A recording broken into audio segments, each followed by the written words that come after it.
Welcome to the Deep Dive. This is the show where we take a pile of sources and really pull out the key takeaways for you. Today, we're exploring a connection that's genuinely, well, quite surprising. It's often overlooked, but has a huge impact, especially if you're on a fertility journey or, just fascinated by how our bodies work. We're talking about thyroid health, specifically how certain immune antibodies can really affect fertility and pregnancy. We've got a stack of research here focusing on something called thyroid peroxidase antibodies, TPOAbs for short, and their sometimes subtle but far-reaching effects. Our mission today, cut through the jargon, make it clear. Think of it like finding a hidden piece of the reproductive puzzle. So let's just jump right in. Based on this research, what are these thyroid peroxidase antibodies? Why should we care? Okay, so TPOAbs at their core are antibodies your own immune system makes by mistake. Instead of fighting off, say, a virus, they end up attacking your thyroid gland. It's like friendly fire within your own body. Right, so your body's defense system gets confused and attacks itself. And I gathered from the studies, this can happen even if your standard thyroid hormone tests look completely normal. Exactly. That's the tricky part. You can have these antibodies causing chronic inflammation in the thyroid that's often Hashimoto's thyroiditis. And this inflammation can be brewing, causing issues, even when your TSH, your main thyroid hormone level, looks fine on paper. Huh. So you might feel okay, but there's this underlying issue. Precisely. An internal battle, so to speak. And this is where the research gets really interesting, this subtle problem. We call it subclinical thyroid dysfunction. TPOAbs are present. Hormone levels might be technically normal, but there's still a real impact. It's not full-blown hypothyroidism, but it's definitely not optimal either. Okay, and where do these impacts show up most clearly when we're talking about reproduction? Because that's the surprising link, isn't it? Absolutely. It casts a pretty wide net. First, think about ovulation. The thyroid helps regulate key reproductive hormones like FSH and LH, the signals telling your ovaries what to do. Even a slight thyroid hiccup, this subclinical issue, can disrupt that balance. That might mean poor ovulation or irregular cycles. Okay, so egg development and release can be affected. What else? Then there's implantation. Good thyroid function is really important for making the uterine lining receptive, welcoming for an embryo. These studies show that even mild subclinical thyroid problems can lower the chances of successful implantation. Right. And finally, maintaining the pregnancy itself. Lower thyroid hormone levels can interfere with early pregnancy support signals like HCG signaling, and that unfortunately increases the risk of early miscarriage. Wow. So yeah, it impacts the whole process from getting the egg released right through to keeping the pregnancy going. It really paints a much bigger picture than just, thyroid problems.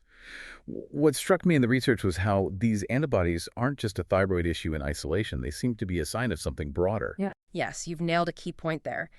Finding these thyroid antibodies is often a big red flag for wider immune system issues. Even if the thyroid hormone levels are okay, the antibodies are basically shouting, hey, immune regulation isn't quite right here, system-wide. And if the immune system is generally off-kilter, how does that specifically cause fertility problems? Can you break that down? Sure. This broader autoimmune activity creates ripples.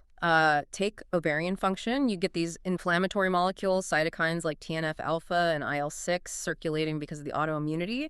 These can actually reduce blood flow to the ovaries, mess with hormone signaling there, and ultimately lower egg quality. Lower egg quality, okay. What else? Then there's the uterus itself. Chronic, low-level inflammation in the uterine lining makes it just less receptive, less welcoming for an embryo. So a less hospitable environment. Exactly. And beyond that specific area, you've got increased inflammation throughout the body. This general systemic inflammation just creates a hostile environment for fertilization and for the embryo to develop properly in those very early stages. And talking about egg quality, again, the oxidative stress that comes with autoimmunity, it can literally damage the eggs, the oocytes, right down at the mitochondrial level, affecting their energy, their viability. So even the fundamental building blocks are affected. Right. And some research even suggests these antibodies might directly interfere with how the placenta forms and how the early placental cells, the trophoblasts, invade the uterine wall, which is crucial for a healthy pregnancy. Problems there can lead to early complications. So it really boils down to TPOAbs being more than just a thyroid marker. They're like a systemic alarm bell. That's a great way to put it. An alarm bell signaling immune disruptions that can undermine fertility from, well, almost every angle, from egg quality to the womb's receptivity. And this leads us to a really important question. What's the actual quantifiable risk here? The research is pretty consistent. there's a significantly higher risk of miscarriage for women with TPOAbs. What seems to be happening often is immune dysregulation. The immune response is just unbalanced, particularly this Th1-Th2 ratio people talk about, basically two arms of the immune response being out of whack. This imbalance can mean the immune system mistakenly sees the embryo as foreign, as something to be attacked or rejected. So the body's own defenses turn against the pregnancy. Yeah. That's quite something. It is. It's incredibly difficult for those going through it. And the studies that consistently show women with these antibodies are about 2 to 4 times more likely to experience miscarriage or infertility. 2 to 4 times? Yeah. Even with normal thyroid function tests? Yes. Even when the TSH looks normal, it likely comes back to that poor immune tolerance during implantation we talked about. Okay. And we also see clear links to ovulatory dysfunction. Remember, thyroid hormones interact with the whole HPO axis, hypothalamus, pituitary, ovaries, the control center for your cycle. If thyroid function is even subtly off, it affects FSH and LH, which are vital for ovulation. Right. The signaling gets disrupted. Exactly. And the result can be irregular cycles, sometimes an ovulation where no egg is released at all, or a poor luteal phase, meaning not enough progesterone after ovulation. Progesterone deficiency. Okay. And it's also telling that women with TPOAbs tend to have lower success rates with IVF or ICSI. Researchers think this points towards, again, underlying issues with egg quality or maybe uterine receptivity that aren't always obvious. Now, what about treating this? I remember seeing mentions of levothyroxine, the thyroid hormone medication, even for women whose levels are technically normal. But you said the evidence was mixed. What does mixed mean here? That's a really good point. Yes, some studies do suggest that giving low-dose levothyroxine might improve pregnancy outcomes for women who have TPOAbs but are otherwise euthyroid, meaning normal thyroid function. But mixed means not all the studies show a clear, statistically significant benefit. Some do, some don't reach that threshold. So it's not a guaranteed fix, but potentially helpful for some. Exactly. It shows the complexity, It really highlights why you need personalized advice from a doctor, but it definitely suggests it's a conversation worth having. Okay, so we've dug into the mechanisms, the risks. What does this all mean practically for our listeners? How can they use this knowledge? Well, the good news is this research points towards clear actions.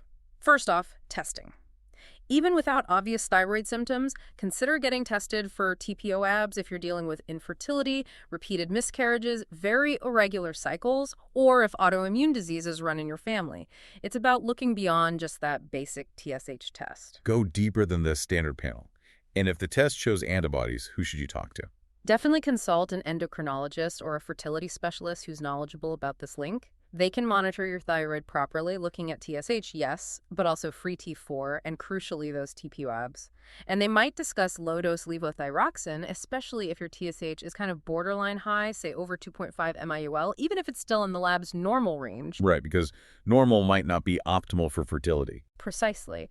And beyond medication, lifestyle is huge here. Reducing inflammation is key.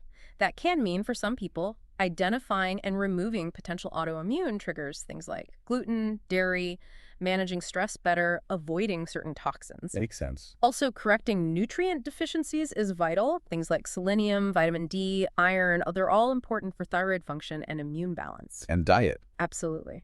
Focusing on anti-inflammatory foods really helps. Think omega-3 fatty acids, lots of colorful fruits and vegetables like berries, cruciferous veggies, basically supporting your body's ability to calm inflammation. Okay. And did the research touch on any other approaches, maybe complementary therapies? Yes, it briefly mentioned things like acupuncture and herbal medicine. These are sometimes used with the goal of helping to modulate the immune response, maybe improve blood flow to the reproductive organs, support egg quality or the uterine lining, potentially reducing miscarriage risk. These would typically be used as complementary strategies, alongside conventional medical care. Got it. So a multifaceted approach seems best. Definitely. So if we were to summarize the core insight from this deep dive, it's this. Something as specific as thyroid antibodies, TPOAbs, can have this really broad, interconnected impact on your fertility and pregnancy. Even when your main thyroid hormones look normal, it's just a powerful reminder, isn't it, how intricately linked our body systems are. A subtle immune issue in one place can ripple out and have pretty major consequences for reproductive health. It really is. And maybe that leaves us with a final thought to consider. If this seemingly subtle immune marker, these antibodies, can have such profound effects on fertility, Well, what other hidden connections might be going on inside us? Connections we're maybe only just starting to map out. How might understanding this thyroid link change how you think about your own health, about looking beyond the surface symptoms, maybe embracing a more holistic view, something to chew on?